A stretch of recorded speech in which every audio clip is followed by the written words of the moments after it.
everyone. Welcome back to English with Class, your calm corner for real English conversations, useful phrases, and gentle motivation. I'm Emma. And I'm Jake. Jake, what if I told you one tiny word can mean receive, become, understand, trick someone, and even annoy someone all at once? That sounds impossible for one word. But it's true. Today's word is get. If you've ever thought, why does everyone keep saying get? This episode is for you. By the end, you won't just recognize it, you'll actually feel confident using it. Let's start decoding it, one meaning at a time. Get can mean receive. Right. Like, I get so many emails before I even finish my coffee. I get random voice notes from my sister at 2 a.m. Does she explain why? Never. Just random thoughts. I get a magazine subscription I never remember signing up for. Notice we're not saying I receive emails or I receive voice notes. Receive sounds like something from a business letter. But get sounds like an actual person talking about their day. That's the difference you need to feel, not memorize. Now let's go back to something I said earlier. Get can also mean understand. Like when someone explains a joke and it finally clicks? Exactly. You say, "Oh, I get it now." And if it still doesn't click? You simply say, "I don't get it." My cousin explained a card game to me for 20 minutes. Did it work? Halfway through, I just said, honestly, I still don't get it. Sometimes that's the most honest sentence you can say in English. We also ask, do you get what I mean when we want to check someone's following along? It's such a natural way to check understanding without sounding like a teacher. Now, for one that's a little unexpected, when someone fools you, you say, "You get me every time." Like a prank? Exactly. My brother loves trying to trick me before flights. Does it work? Every single time. He'll say something and I'll just think, he gets me so easily. So get here means someone successfully fools you? Exactly. Not receive, not become, just tricked. You get me on April Fools every single year. I really do. Here's one people barely notice. Get can mean having a chance to do something. Give me an example. I get to visit my grandmother once a month. That's sweet. So it's not just visit. Right. Get to visit adds this feeling of a chance, almost a small gift of time. I get to sleep in on Sundays. Lucky you. We also say things like, "Do you get to try new restaurants often?"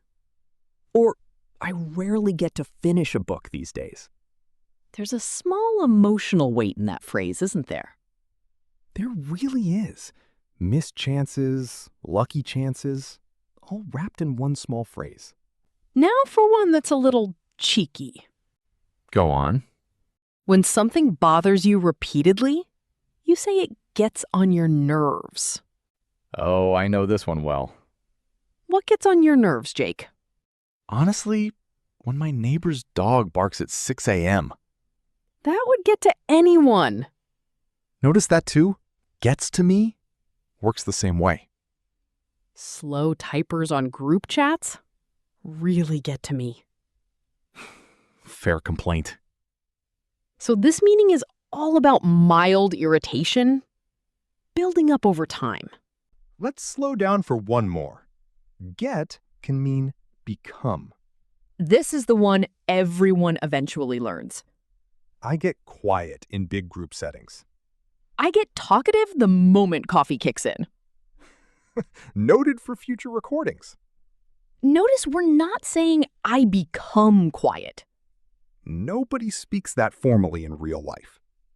Get carries that shift, calm to nervous, quiet to talkative, tired to wide awake. It's the word for change happening in real time. Think about it.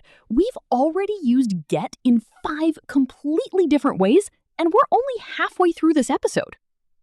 One tiny word doing so much work. Here's one that feels a little bigger. When I get good news I've been waiting for, like a job offer, I literally can't stop smiling for the rest of the day. That's a real feeling, not just a grammar example. Exactly.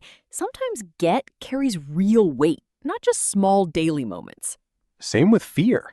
When someone finally gets over something they've been scared of for years, that's huge too. Small word, big emotions sometimes. Okay, quick pause for you, actually. Try finishing this sentence in your head. I get really nervous when... Take a second. Don't rush it. Maybe it's public speaking. Maybe it's a phone call. Maybe it's something completely different. There's no wrong answer here.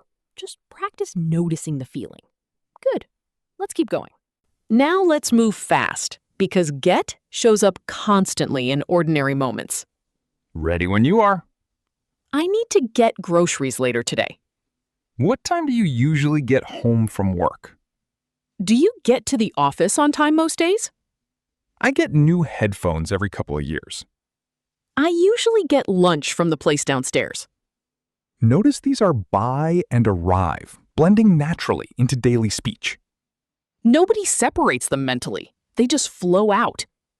That's exactly how native speakers use them, without labeling the grammar in their heads. All right, phrasal verb time, but a different set than most lessons teach. Quick recap first. So far, we've seen get as receive, understand, trick, opportunity, annoy, and become. Now let's see what happens when get joins another word completely, Let's start with get through. meaning to survive or complete something difficult. Every semester, I wonder how I even get through exam week. We say get over for recovering from something. It takes me days to get over a cold. Get along means having a good relationship. My roommate and I get along really well. And get away means to escape or take a break. I really need to get away this weekend. 4 verbs, 4 completely different feelings, same tiny word attached. Let's test ourselves for a moment. I'll say a sentence. You tell me the meaning. I'm ready. I get home around 6. Arrive. Perfect. I don't get that joke at all. Understand. Exactly. You really get me sometimes. That could be trick, or it could mean someone truly understands you. Good catch. Context decides that one. This is exactly why get feels tricky. One word, so many directions. Let's do something a little different for a moment. Repeat after me. I don't get it. Again. I don't get it. One more time, a little faster. I don't get it. Try saying it out loud right now, wherever you're listening from. Speaking it out loud is what actually builds confidence, not just hearing it. Small habit, big difference over time. If this feels like a lot, that's completely normal. You don't need to memorize every meaning today. Just pick one. Maybe get along or get through. Use it once this week in one real sentence. Small, repeated exposure beats memorizing long lists. Your brain absorbs patterns slowly, and that's perfectly fine. Every time you hear get this week, don't ignore it. Ask yourself, which meaning is this one? After a few days, you'll start noticing the patterns naturally. And that's exactly how fluent English grows, one small noticing at a time. Thanks for spending this time learning with us today. See you in the next episode.